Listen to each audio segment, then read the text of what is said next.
ಕರ್ನಾಟಕ ವಿಧಾನ ಪರಿಷತ್ ವಿರೋಧ ಪಕ್ಷದ ನಾಯಕ ಛಲವಾದಿ ನಾರಾಯಣಸ್ವಾಮಿಯವರ ಪೂರ್ತಿ ತಂಡ ಬಂದರೂ ನಾನು ಚಾಲೆಂಜ್ಗೆ ಸಿದ್ಧ. ನಾನು ಅವರ ವೇದಿಕೆಗೆ ಹೋಗುವ ಬದಲು ಜನವೇದಿಕೆಯಲ್ಲಿ ಉತ್ತರವನ್ನ ಕೊಡ್ತೇನೆ. ಅವರು ಕೂಡ ಸಾಮೂಹಿಕ ವೇದಿಕೆಯಲ್ಲೇ ಉತ್ತರ ಕೊಡಲಿ ಎಂದು ಶಾಸಕ ಅಶೋಕ್ ಕುಮಾರಯ್ಯವರು ತಿರುಗೇಟನ್ನ ನೀಡಿದ್ದಾರೆ. ಪುತ್ತೂರಿನಲ್ಲಿ ಮಾಧ್ಯಮದ ಜೊತೆ ಮಾತನಾಡಿದ ಶಾಸಕರು, ನಾರಾಯಣಸ್ವಾಮಿಯವರ ಪೂರ್ತಿ ತಂಡ ಬಂದರೂ ನಾನು ಚಾಲೆಂಜ್ಗೆ ಸಿದ್ಧ. ಅವರು ನನ್ನ ವೇದಿಕೆಗೆ ಬರಬೇಕು. ನಾನು ಇಲ್ಲಿ ಶಾಸಕ. ಅವರ ವೇದಿಕೆಗೆ ನಾನು ಹೋಗುವ ಬದಲು ಅವರು ಒಂದು ಸಾಮೂಹಿಕ ವೇದಿಕೆ ಸೃಷ್ಟಿ ಮಾಡಲಿ, ನಾನು ಉತ್ತರ ಕೊಡ್ತೇನೆ.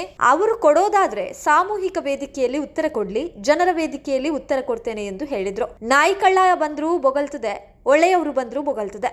ನಾಯಿಗೆ ಯಾರು ಒಳ್ಳೆಯವರು ಯಾರು ಕೆಟ್ಟವನು ಅಂತ ಗೊತ್ತಾಗೋದಿಲ್ಲ. ಅದಕ್ಕೆ ಯಾವುದು ಏನು ಅಂತ ಗೊತ್ತಾಗೋದಿಲ್ಲ. ಅದಕ್ಕೆ ಕಲ್ಲು ಬಿಸಾಕುವಂತಿಲ್ಲ. ಅದು ಪ್ರಾಣಿ ಎಂದು ಶಾಸಕರು ಹೇಳಿದ್ರು.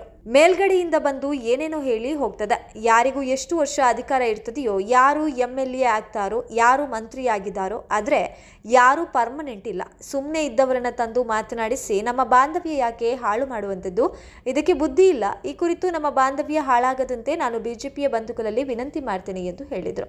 ಇಂಥವರನ್ನೆಲ್ಲ ತಂದು ಇಲ್ಲಿ ಬೊಗಳಿಸಿ ನಮ್ಮ ಪ್ರೀತಿಯನ್ನು ಯಾಕೆ ಹಾಳು ಮಾಡಿಕೊಳ್ಳೋದು? ನಮ್ಮ ಬಾಂಧವ್ಯವನ್ನು ಯಾಕೆ ಹಾಳು ಮಾಡ್ಬೋದು? BJP ಕಾಂಗ್ರೆಸ್ ಅಂತ ಇದ್ದೇವೆ, ಆದರೆ ನಾವು ಪ್ರೀತಿಯಿಂದ ಇದ್ದೀವಲ್ಲ. ಇದೆಲ್ಲ ಇಲ್ಲಿ ಬಂದು ಬೊಗಳಿ ನಮ್ಮನ್ನು ಹಾಳು ಮಾಡೋದಕ್ಕೆ ಇದಕ್ಕೆಲ್ಲ ಬುದ್ಧಿ ಇಲ್ಲ. ಈಗ ನಿಮ್ಮನ್ನು ವೇದಿಕೆಗೆ ಕರ್ಕೊಂಡು ಬನ್ನಿ, ನಾವು ಸವಾಲು ಹಾಕ್ತೇನೆ, ಅವರಲ್ಲಿ ವಾದ ಮಾಡ್ತೇನೆ. ಅವರು ಬಿಡಿ, ಅವರ ಪೂರ್ತಿ ತಂಡ ಬಂದರೂ ಯಾವುದೇ ಇದರಲ್ಲಿ ನಾನು ಚಾಲೆಂಜಿಗೆ ರೆಡಿ. ಅವ್ರು ನನ್ನ ವೇದಿಕೆಗೆ ಬರಲಿ, ನಾನಲ್ಲ ಶಾಸಕ, ನನ್ನ ವೇದಿಕೆಗೆ ಬರ್ಬೋದು. ಅವರ ವೇದಿಕೆಗೆ ನಾನು ಹೋಗೋದಲ್ಲ. ಒಂದು ಸಾಮೂಹಿಕ ವೇದಿಕೆ ಸೃಷ್ಟಿ ಮಾಡಲಿ, ನಾನು ಉತ್ತರ ಕೊಡ್ತೀನಿ. ಅವರು ಕೂಡಿದರೆ ಅಲ್ಲಿ ಬಂದು ಸಾಮೂಹಿಕ ವೇದಿಕೆಯಲ್ಲಿ ನನ್ನನ್ನು ಕರೆಯಲಿ, ಉತ್ತರ ಕೊಡ್ತೀನಿ. ಅವರ ವೇದಿಕೆಗೆ ನಾನು ಹೋಗ್ಲಿಕ್ಕಲ್ಲ, ಸಾಮೂಹಿಕ ವೇದಿಕೆಗೆ ಬರಲಿ. ಅವರು ಜನರ ವೇದಿಕೆಗೆ ಬರಲಿ, ಜನರ ವೇದಿಕೆಯಲ್ಲಿ ಉತ್ತರ ಕೊಡುವಂಥ ಕೆಲಸ ಮಾಡಲಿ. ನಿಮ್ಮನ್ನು ಬಯಸ್ಲಿಕ್ಕೆ ಕರೆದಂತೆ ಅದು ನನಗೆ ಗೊತ್ತಿಲ್ಲ. ನನ್ನನ್ನು ಬಯಸಲಿಕ್ಕೆ ಕರೆದಿದ್ದಾರಾ ಅಲ್ಲ, ಯಾಕೆ ಕರೆದಿದ್ದಾರೆ ಅಂತ ಗೊತ್ತಿಲ್ಲ. ನಾವು ಬಯಸ್ಕೊಳ್ಳೋದ್ರಲ್ಲಿ, ಅವರಿಗೆ ವಾಪಸ್ ಹೇಳೋದ್ರಲ್ಲಿ ನಾವು ಯಾರ ಹತ್ರನೂ ಹೋಗೋದಿಲ್ಲ.